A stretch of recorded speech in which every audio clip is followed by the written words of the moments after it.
The Caveville Seventh-day Adventist Church is celebrating 100 years. It is day 27. A sensational Sunday. Previously, on our 100th anniversary countdown. But to our discovery, the grapes were green. So every man started to take off grapes and bite them. And we realized that they were not edible. We started to have a grape war. So we threw grapes at one another, Lomer all in front. And we all of a sudden Lomer turned back. Hey, y'all leave the grapes on the tree, man. They need to ripen for people to eat. You see all them grapes y'all have on the ground, take them up and stick them back on, however y'all get them back on the tree.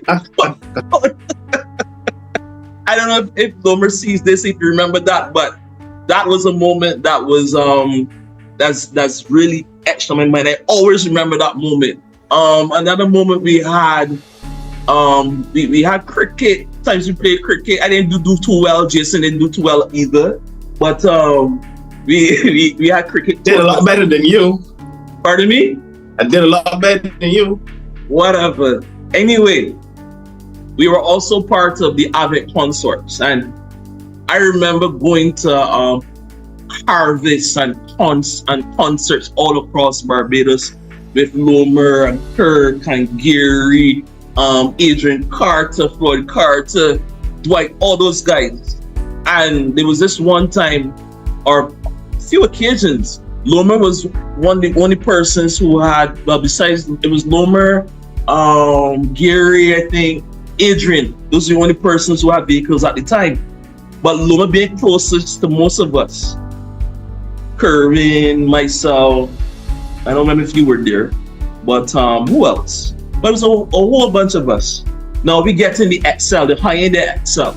We get in the XL and we go to concerts. But can you imagine, right? The XL has what?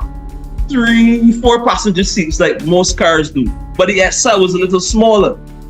Can you imagine 7-8 people fitting in the XL and going to harvest? Two people in the front. And sometimes one in the trunk. Two people in the front seat, 5 in the back, and somebody in the trunk, and still the instruments in the vehicle. I mean, those were days where we really were happy to have people like Lomer and those around that really cared for us young people, and really sought to add positive impacts. Gary and Adrian and all those other persons that helped to form positive impacts within our lives. So I have many more memories. Maybe you do too, but you're not on the interview. And if you want to share one, but still, those memories are private action in my life. All I would say is you hit the nail on the head.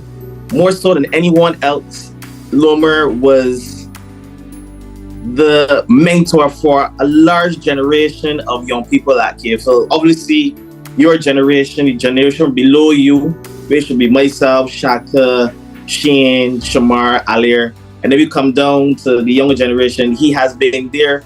Rowena, Shanice, and them, man. Yeah. That's the same generation. Rowena, Shanice, Akeelia, Takia, all of us. He was a mentor for all of us. So, yeah, memories of KFL Church cannot be developed in one's mind without thinking of Lomer. Yes, but next question. What do you miss most about KFL Church? Well, what I miss about KFL Church, I miss the sessions after church. So Fellowship. I call it sessions. It's fellowship, yes, but a new service will start on the step.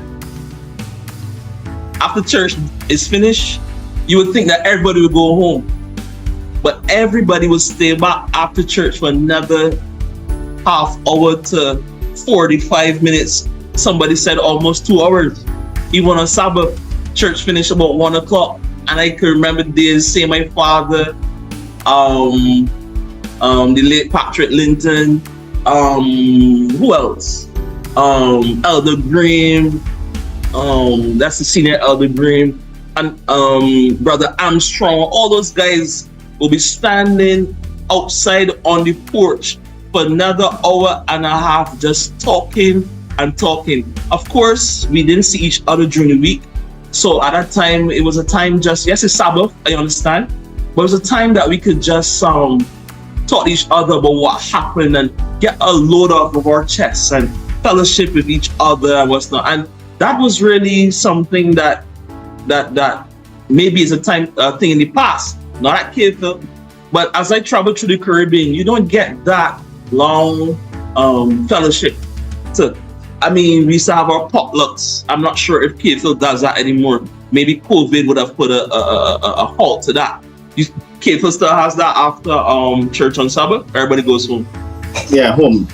Okay, maybe we need to go back there. You guys need to go back there, because that also served as a time where persons could stay back and eat and return to AY and what's not. And we've got more intimate in knowing about each other's lives again. We didn't see each other during the week.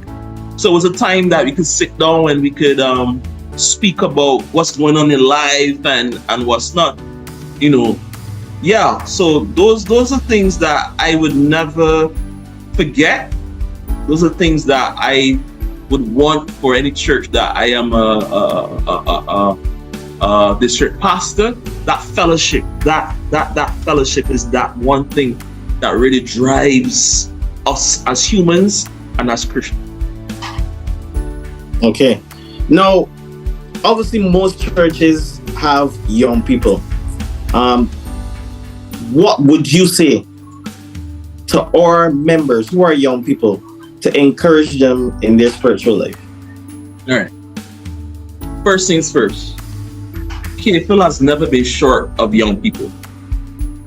You agree? No. They've never been short. Yes, they've never been short of young people.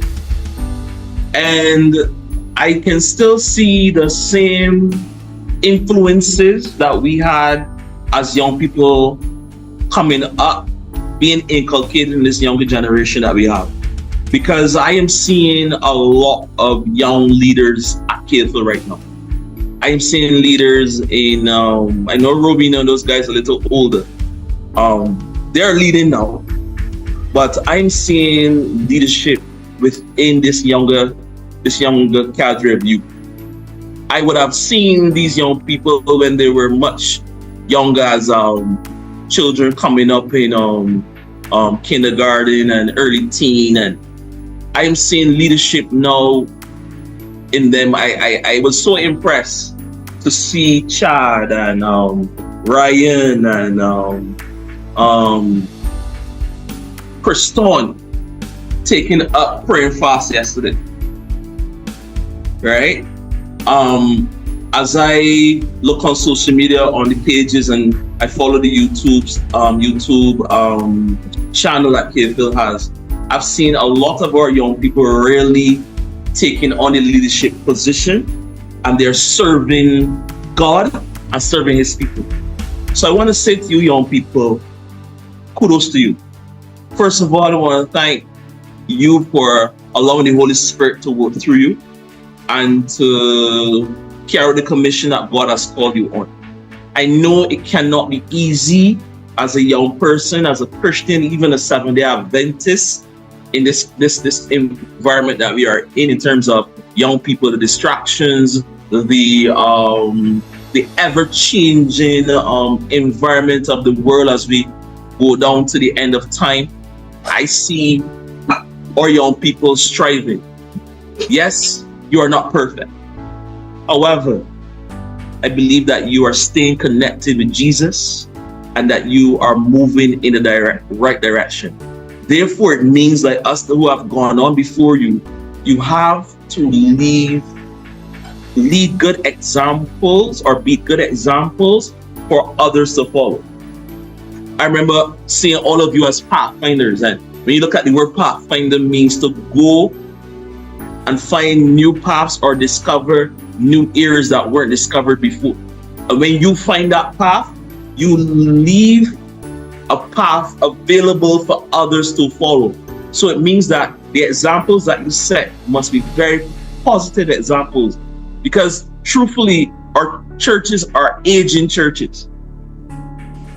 And our youth have to be trained so that they can, again, as I was mentioning, leave a legacy for those to follow, so that we would always have a Cave-Hill Seventh-day Adventist church. I know you asked about the young people, but I want to interject as well for the older members. I want us as older members to always look for ways to encourage our youth, and don't ever think to put them down. Don't ever think to look at them as being immature in their experience. Don't ever look at them as being like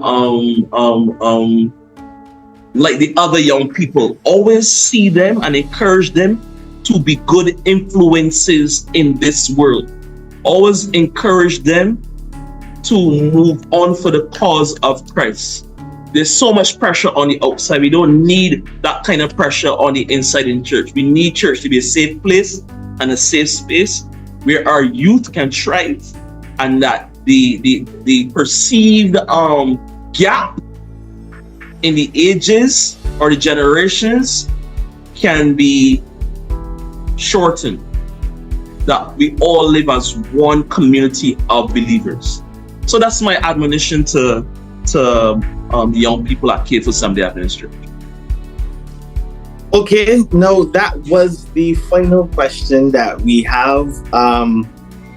We want to thank you, Johan, for sharing your experiences, your likes, how you would have developed throughout the years at Cave-Hill Church. I know you're in a new territory doing what God has asked you to do. We want to ask you to continue to keep up the good work, and we hope that your family will thrive and that you also will do well in your ministry. So, as we celebrate 100 years, we want to say thank you once again for tuning in, and have a good day. Thank you, everybody. It's really good to be here, and hope to see you sometime.